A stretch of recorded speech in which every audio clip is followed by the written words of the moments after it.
지난 일주일 동안의 울산을 알려드리는 시정 주요 뉴스 지금 시작합니다. 먼저 첫 번째 소식입니다.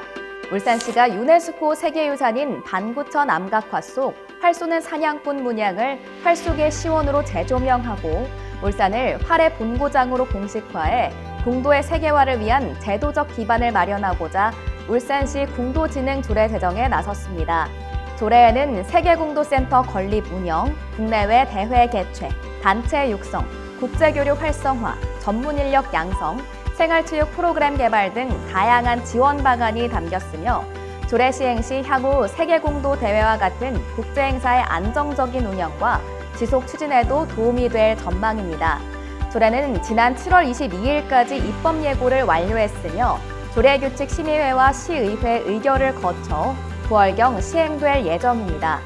이번 조례 제정은 지난 6월에 개최한 울산궁도 국제학술 발표회에서 42개국 궁도 대표자들과 함께한 궁도의 지속가능한 발전과 세계화를 위한 대한민국 울산선언의 이상을 정책으로 실현하는 과정이기도 하며 아울러 오는 10월 2025 코리아 울산 세계궁도 대회를 통해 울산이 세계궁도의 중심도시로 도약하는 데 중요한 전기가 될 것으로 전망됩니다.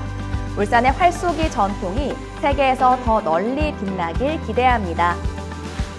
두 번째 소식입니다. 울산시가 올해 상반기 계약 심사를 통해 총 62억 원의 예산을 절감하며 효율적인 재정 운영 성과를 거뒀습니다. 2025년 상반기 동안 공사, 용역, 물품 등 총 356건, 2,225억 원 규모의 계약 심사를 진행해 전체 심사 요청액의 2.8%인 62억 원을 절감했습니다. 공사 92건에서 26억 원, 용역 134건에서 35억 원, 물품 130건에서 약 9,500만 원을 각각 절감했으며 용역 분야 절감률이 전년 동기 대비 3.2%로 가장 높았고 처리 기간도 전년 대비 평균 0.7일 단축됐습니다. 일산해변 풍류문화 놀이터 명소화 사업, 일산유원지 노후하수관 정비공사, 모 산업단지 조성 사업 등 주요 사업의 설계 재검토와 비용 조정을 통해 예산을 효율화했고 특히 모 산업단지 조성 사업에선 설계비 재산정과 조감도 비용 삭제 등으로 10억 원의 예산을 절감했으며 안전 및 품질과 관계된 비용은 보안 요청을 통해 반영될 수 있도록 지원하는 등 안전성 확보와 시공 품질 향상도 함께 도모했습니다. 울산시는 원가 계산 기준과 환경관리비 산출 기준 등을 선제적으로 안내해 심사 효율을 높였고 하반기에도 재정 건전성을 높이기 위한 노력을 이어갈 예정입니다. 울산시가 예산 절감과 재정 효율화를 통해 더욱 탄탄한 재정 운영을 이어가길 바랍니다. 세 번째 소식입니다. 울산시가 반구천 암각화 세계유산 등재를 기념해 태화강 국가정원에서 이야기 야시장을 개장합니다. 이번 야시장은 울산 고유의 문화유산 그리고 시민의 일상을 연결하는 새로운 시민 참여형 야간 콘텐츠로 역사와 문화를 현대적으로 재해석해 지역 소상공인에게는 판로를, 시민에게는 즐길거리를 제공하는 축제가 결합된 울산형 야간 명소로 기획됐습니다. 또한 참여 상인을 국한하지 않는 공개 모집 방식으로 선발하여 누구에게나 동등하게 참여할 수 있도록 했습니다. 야시장은 7월 18일부터 9월 13일까지 매주 금요일과 토요일 저녁 태화강 국가정원 만남의 광장에서 왕버들 마당까지 주간에서 열리며 다양한 판매 부스와 푸드트럭, 체험 프로그램, 포토존, 홍보관, 거리 공연 등이 어우러지는 문화 장소로 운영됩니다.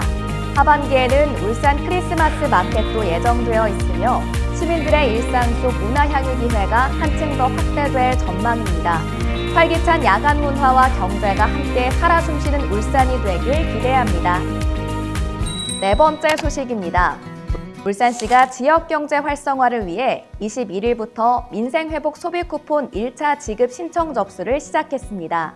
민생회복 소비쿠폰은 울산에 주민등록이 된 시민이면 소득과 관계없이 신청 가능하며 일반 시민 18만 원, 차상위 계층 33만 원, 기초생활수급자는 43만 원을 받을 수 있습니다.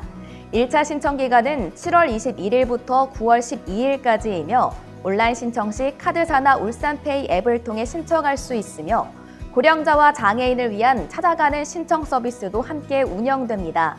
또한 소비쿠폰은 울산페이 가맹점 9만 5천여 곳 등 연매출 30억 원 미만의 소상공인 가맹점에서만 사용할 수 있으며 사용기한은 11월 30일까지입니다. 아울러 울산시는 현장의 대응력을 높이기 위해 신청 시작일부터 2주간 시 소속 공무원과 자원봉사자를 읍면동에 배치해 현장 접수를 지원하고 대표 누리집, 현수막, 리플릿, 회오리 콜센터를 통한 홍보와 안내도 적극 추진하고 있습니다. 대부분의 시도가 민생회복 소비쿠폰에 대한 시와 구군의 지방비 분담률을 5대5 또는 6대4 비율을 적용하고 있지만 울산시는 구군의 재정 부담을 최소화하기 위해 분담률을 8대2로 조정하여 추진하고 있습니다. 이번 1차 소비쿠폰 발행 총 소요 예산은 2,096억 원으로 예상되며 이 중 울산시가 168억 원, 구군이 42억 원을 각각 부담하게 됩니다. 시민 모두가 불편 없이 혜택을 받아 인생 회복과 지역 상권 활성화에 실질적인 도움이 되길 바랍니다. 마지막 소식입니다. 울산시가 산업수도 울산을 담은 세계적인 공연장 설계에 나섭니다. 7월 21일부터 27일까지 모집하는 기획디자인 국제지명 공모 참가자 공개 모집은 산업수도로서의 정체성과 태화강 국가정원 등 자연환경, 문화예술 도시로의 도약이라는 울산의 미래 비전을 반영한 공연장 조성을 위한 사전 절차입니다. 참가 자격은 국내외 정식 등록된 건축사 사무소나 해당 국가의 동등 자격 보유자 또는 최근 20년 이내 1000석 이상 공연장 설계 실적이 있는 건축가며 최대 3개사까지 공동 참여도 가능합니다. 자세한 내용은 공식 누리집에서 확인할 수 있으며 공개 모집 참가자들과 기존 의향서를 제출한 건축가를 대상으로 운영위원회 심사를 거쳐 오는 8월 18일 최종 6개 팀이 선정되고 이후 본격적인 기획 디자인 국제지명 공모가 진행될 예정입니다. 울산만의 특별한 문화 공간이 세계인들에게 주목받는 글로벌 명소가 될 것으로 기대됩니다. 지난 일주일을 담은 시정 주요 뉴스. 다음 주에도 여러분들의 밝은 내일이 되기 위해 더 행복한 뉴스로 돌아오겠습니다. 감사합니다.